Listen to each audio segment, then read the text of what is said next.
Cardiac marker क्या होता है, क्यों डॉक्टर आपको कार्डियक मार्कर टेस्ट के लिए सलाह देते हैं, कार्डियक मार्कर टेस्ट में क्या क्या हम देख सकते हैं और कौन सा डायग्नोस हो सकता है कार्डियक मार्कर टेस्ट से। फ्रेंड्स, अगर आप एक मेडिकल स्टूडेंट हैं तो ये वीडियो आपके लिए बहुत इंपॉर्टेंट है, और अगर आप एज अ पेशेंट ये वीडियो देख रहे हैं कि कार्डियक मार्कर डॉक्टर ने क्यों एडवाइस किया है या क्या होता है, इसकी कॉस्ट कितनी आती है, ओवरऑल इससे रिलेटेड आप जानना चाहते हैं तो भी ये वीडियो आपके लिए इंपॉर्टेंट है। अगर आप चैनल पे पहली बार विजिट कर रहे हैं तो चैनल को सब्सक्राइब करना ना भूलें, बेल आइकन को जरूर प्रेस करना, जिससे कि जितनी भी मेरी नोटिफिकेशन आएंगी वो आप तक पहुंचेंगी और आप मेरे सारे वीडियो को देख पाओगे। कार्डियक मार्कर एक ऐसा एंजाइम और प्रोटीन होता है जो हमारे बॉडी में होने वाले एबनॉर्मलिटीज को इंडिकेट करता है। कार्डियक मार्कर को हम कार्डियक एंजाइम के भी नाम से जानते हैं। कुछ ऐसे एंजाइम और प्रोटीन होते हैं जो कार्डियक मसल्स के डैमेज होने पर एंजाइम एंड प्रोटीन ब्लड में इंक्रीज हो जाते हैं और वो इंडिकेट करते हैं कि हमारे बॉडी में कार्डियक मसल डैमेज हो रही है या स्केलेटल मसल डैमेज हो रही है। फ्रेंड्स, कार्डियक मार्कर डॉक्टर दो कंडीशन में एडवाइस करता है।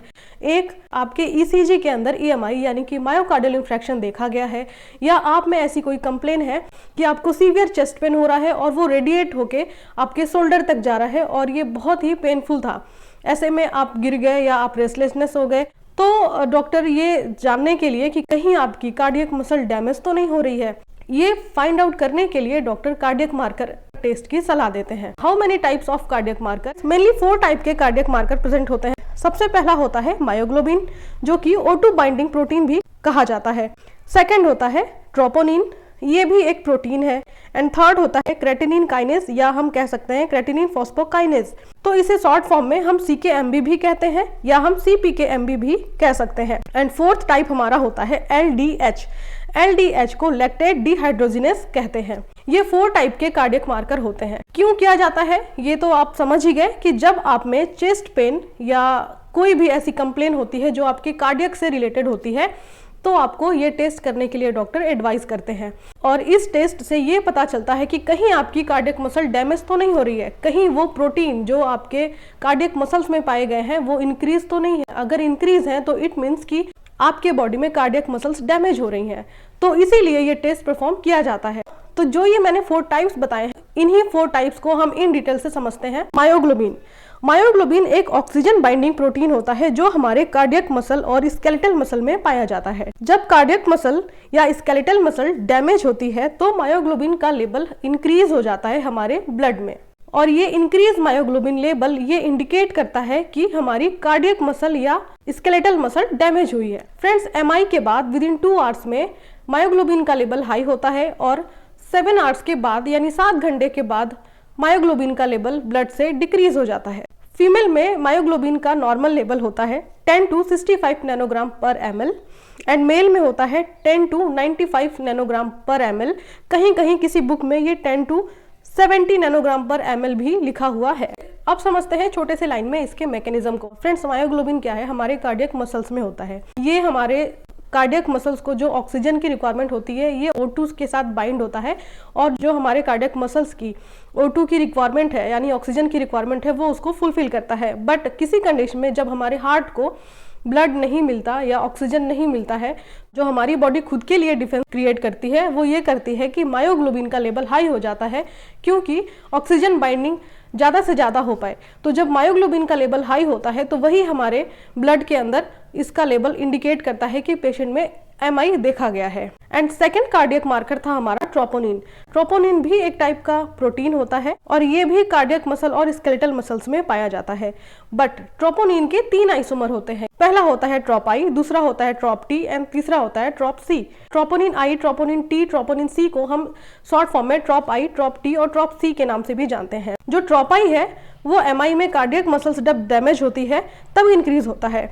ट्रॉप टी है वो भी जब कार्डियक मसल डैमेज होती है तब इंक्रीज होता है। बट ट्रॉप सी जो है ये जब स्केलेटल मसल डैमेज होती है तब इंक्रीज होता है। फ्रेंड्स, अगर एग्जाम में हमसे ये क्वेश्चन पूछा जाए कि ट्रॉप टी, ट्रॉप आई और ट्रॉप सी में कौन सा लेवल किस चीज को इंडिकेट करता है, तो ट्रॉप आई और ट्रॉप टी हमारे कार्डियक मसल डैमेज होने पे इंक्रीज होते हैं तो इनका लेवल हमारे MI को इंडिकेट करता है। बट अगर ट्रॉप सी की बात करें तो वो हमारे स्केलेटल मसल डैमेज होने पे इंक्रीज होता है, इसीलिए ट्रॉप सी जो है वो हमारे स्केलेटल मसल्स डैमेज होने को इंडिकेट करता है। यहाँ पे एक क्वेश्चन ये भी बनता है कि most sensitive, most accurate and most reliable cardiac marker कौन सा होता है? ट्रॉप आई को हम कह सकते हैं कि एमआई का कंफर्मेटरी डायग्नोस भी है, या कह सकते हैं कंफर्मेटरी टेस्ट होता है। कौन?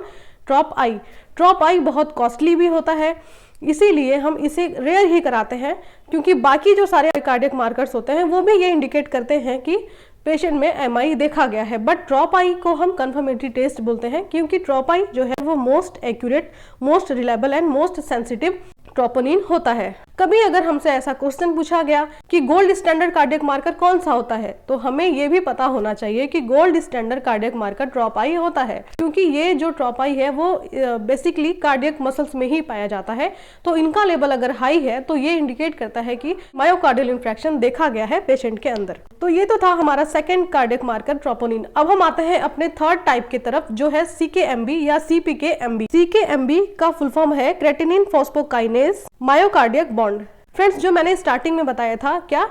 Myoglobin and troponin. तो मायोग्लोबिन एंड ट्रोपोनिन क्या है? ये प्रोटीन होते हैं। और थर्ड और फोर्थ नंबर क्या है? CPKMB और LDH। ये हमारी बॉडी में एंजाइम होते हैं।